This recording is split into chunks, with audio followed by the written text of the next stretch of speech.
everyone. Kate Berkner here today with Dr. Tom Phelan, author and creator of 123 Magic, as well as the author of The Manager Mom Epidemic. Dr. Phelan, welcome. Good morning, Kay. How are you doing? I'm doing very well, enjoying the spring weather. Got some windows open. That's been lovely. I feel like it brings a whole new sense of hope. That and the vaccine. Yes, absolutely.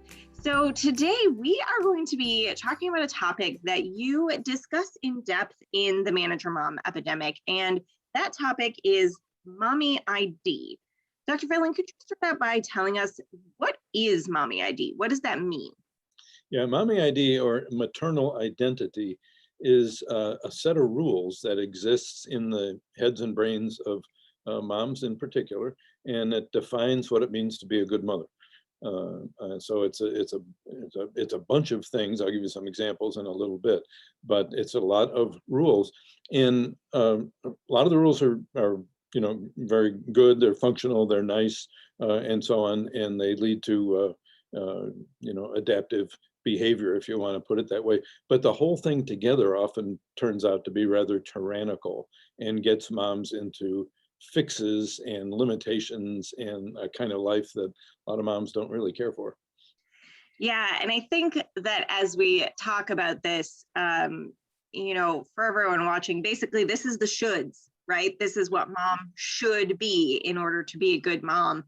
So Dr. Phelan, where do we get these ideas of what we should be as parents, or in the case that we're talking about today, as moms? Where do these concepts come from? I think they're a combination of genes and learning, which of course a lot of things are.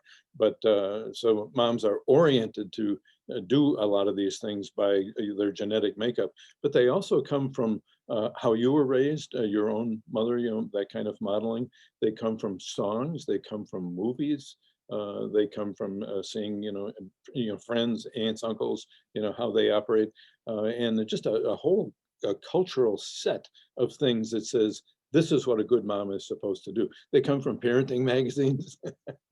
Yeah, absolutely. And from social media, right? There's been so much coverage and conversation lately about how social media is, what people put on social media tends to be the best version of themselves, right? And it doesn't always give an accurate picture of what their life really looks like, right? They show themselves snuggling and having a great time with their kids, but they don't always show the time that they got really upset and yelled at their child and then felt guilty about it later, right? So, but we don't see any of that behind the scenes stuff, where as we consume this content and we get these messages about, oh, that person is a great mom because that's what that person's social identity is built on, looking at what they're putting out there as what we should be in order to be a good mom as well. Exactly. As you said, it reinforces the should. It also gives you the mistaken impression that everybody else is doing great with this and you're not, because you're not aware of their garbage and you're acutely and painfully aware of your own garbage. So it's a real, the Mommy ID plus the social media is a real setup to feel bad about yourself. Yeah, absolutely. Becky said in the comments, the Insta mommies. Yes, exactly. And, as a mom of young kids myself, sometimes I look at that and I'm like, oh man, I don't take pictures that cute of my kids. And I kind of feel bad about myself for a minute. And that's not the point, right? No, it's not the point. But you want to spend a lot of time on social media, you're going to wind up feeling bad. It's sort of inevitable because you're not really getting the truth about other folks' homes and their lives and that kind of thing. Yeah, absolutely. And Cora made a good point in the comments as well. She said that she tends to reach out on social media when she's struggling as a mom and she needs advice. So we're certainly not saying that all social media is bad and it can't be helpful. Hello, welcome to our Facebook Live video, right? So social media can absolutely be a great way to connect and to get advice and to hear from other people and to understand that you're not alone. And the important thing is just to make sure that as you're consuming social media, and Dr. Phelan, this is actually something that we talked about when we were in the height of the pandemic, and you were talking about how we find our news and how we find our information, and sort of the difference between letting it come to us and actively going and seeking it out. Whereas when we're sort of passively consuming, you're just being fed what's out there. If you're using social media with intention to connect, that's when it can become a resource. Yeah, and I think a good example of an intention, as you were mentioning, is a question. I have a question about how do I handle temper tantrums. If I want to browse people's pages or look at other families, then I'm going to be more liable to see they look really good to me. I don't feel so hot. But a more active approach would be, I got this problem. How do I handle it? And obviously, the person responding has that problem too. Yeah, absolutely.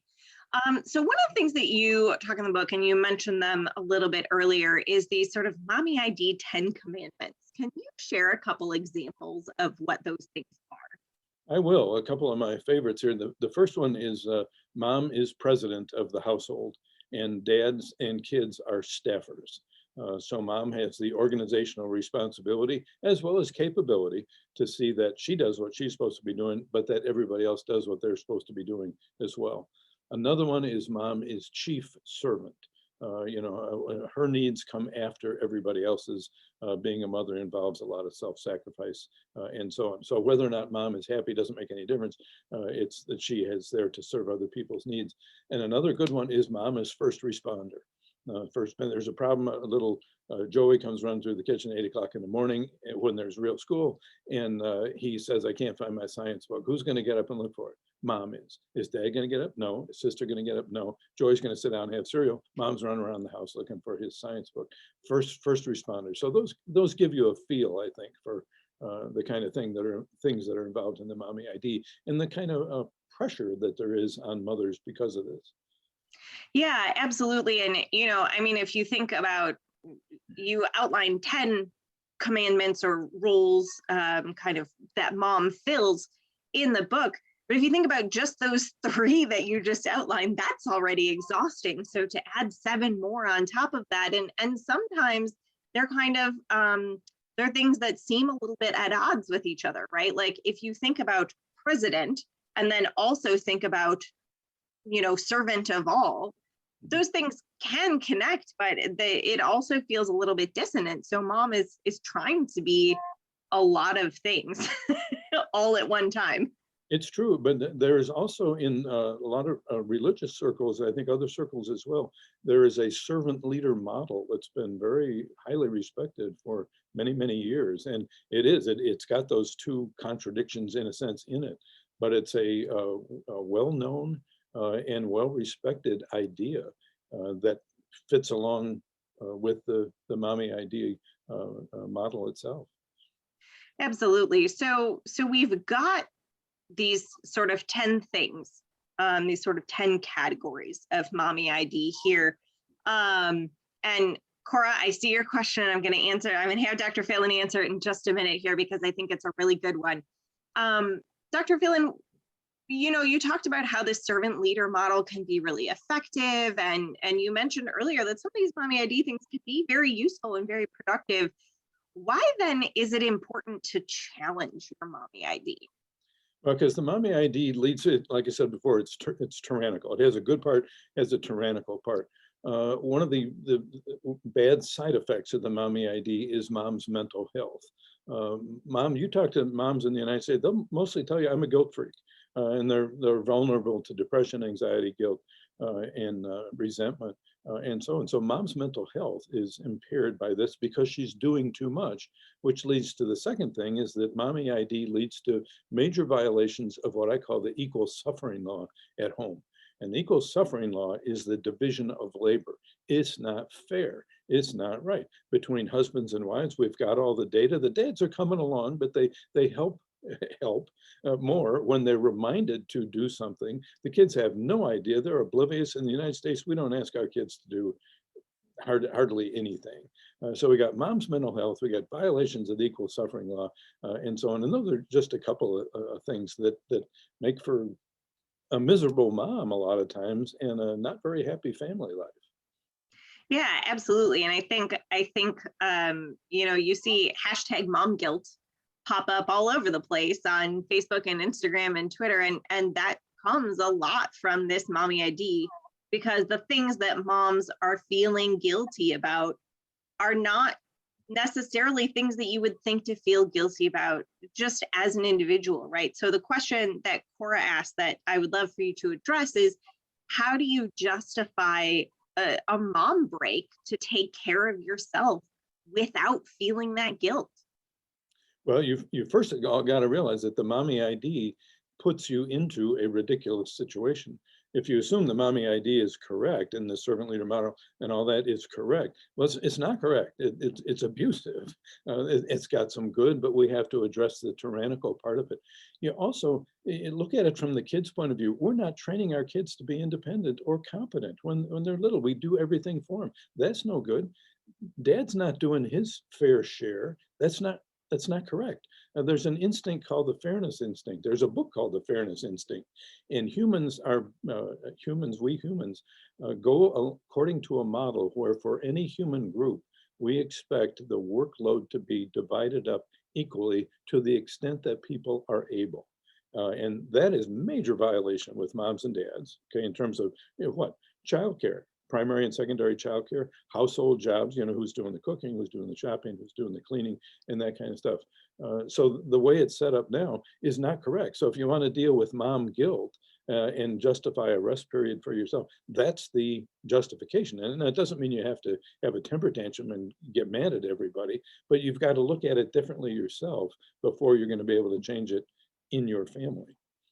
Yeah, I think that's a really good point, right? Because this is a lot about mindset. And when you try to take a break, if you still believe that all of the mommy ID things are your job, right? And this is emotional labor, this is mental load, this is exactly what this is. And what we're talking about here is the first step to what you need to do to be able to take some of that emotional labor and some of that mental load off of your plate and enroll the rest of your family in participating in the running of the family and the running of the household, right? That's right. And I'll give you an example. One of the later commandments in the mommy ID has to do with free time. If mom has any free time, she should spend it with other family members. It is a major violation for moms to go out by themselves and enjoy themselves and leave dad and the kids at home. But dads have tons of what they call secondary childcare hours where dad is at home there for emergency purposes, almost like babysitting, but dad's there in case something comes up. What's to stop mom from going out with one kid, or what's to stop mom from going out by herself with a friend, leave dad and the kids at home? What's to stop her is guilt. But that's what we have to deal with. But let's talk about fairness, and so is that reason, does dad go out golfing? Uh-oh, I think Dr. Phelan may have frozen on us here. I'm sure that he will be back in just a minute. And I think that the point that he's trying to make here is this is all about the mindset, right? So when he talks about any free time should be spent with the family, what that means is the mommy ID is saying that. He's not saying that that is true. He's saying that your mommy ID is telling you your free time should be spent with the family. Dr. Phelan, you're back. We lost you for a minute there. Oh, I lost everything.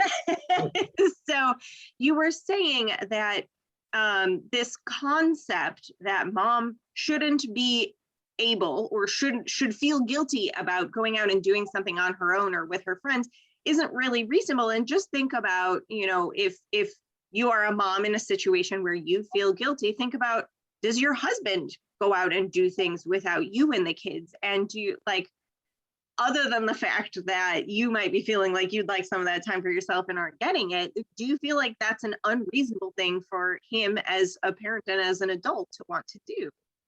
Well, yeah, I mean, I think it's a nice thing for both parents to do, if that's responding to your question. I think dad should have his time where he gets away from the whole family. I think mom should have her time where she gets away from the whole family. Moms don't do that. Dads don't have the guilt button, and kids don't have the guilt button that moms have. But if we're looking at moms, and moms want to take care of themselves and take care of their own mental health, they really need that free time, especially with COVID. We're overdosing these days on family. And that doesn't, your family needs to see you as a mom. Your family, the dad and the kids, need to see you happy, enjoying yourself. They don't want to feel guilty either about they're making you miserable. but that's the way the mom, the direction that the mommy ID often pushes things. Yeah, absolutely. So when we talk about kind of challenging the mommy idea and changing this mindset, how can moms challenge this mindset? Like, what specifically should they be doing when something comes up where they start to feel guilty or where they think, oh, that's my job? What should they be doing in order to try and shift this mindset to something else? They need to do what we call in our business cognitive behavioral therapy. And cognitive behavioral therapy is it's not so new anymore, but it's a kind of thing where you have a screwy thought, okay, which is some of the mommy ID, and that screwy thought leads to screwy feelings and goofy behavior. So you feel stuck and you can't go out by yourself. So you need to change the thought. That means change the rule. So we're going to take these 10 commandments and we're going to go through them one by one, and we're going to change them to something that's more reasonable and more helpful for mom. So that's the cognitive, not a very exciting word, but that's the thought part of it. That will change our feeling. It'll start to change our guilt. I often tell moms, your first job is going to be to eat the guilt. Don't act it out.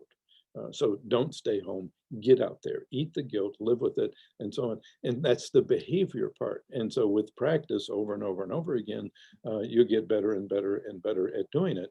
And you also need to learn some ways to do what I call complete responsibility transfers, to get this stuff, these household tasks, the cooking and the shopping and all that, where it belongs, onto the dads and onto the kids. I don't know if you know it or not, but a 7-year-old can do his own laundry.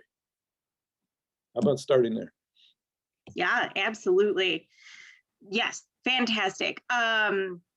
So that those are, when you say cognitive behavioral therapy, that sounds like a very technical term.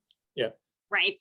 And something you might do with a professional, and it's something you can do with a professional. But I think that the steps that you outlined are also something that you can do at home on your own as well. So if I start to feel guilty about something, right, that's probably a really good indicator to me that there's some mommy ID stuff going on. So it's a good kind of tripwire to say, okay, hold on, let's just take a minute. What is the thought that I am having right now? And then what feeling is that thought causing? How can I change this thought so that I'm not feeling guilty anymore? That's right. And if the thought is the rule, then it's how can I change this rule and not feel guilty without getting mad or having a temper tantrum against the rest of the family. This is my responsibility. I'm going to deal with it. But darn it, it's good for them and it's good for me. Absolutely. And I think one of the important things about what you said is that it's going to take practice, right? Because you're still going to feel guilty at the start because you still think the rules are what they have been, and changing them does take some time. That's right. And you got to remember, other people in the family also have practice. They've had practice in the past, making you feel guilty and getting what they want.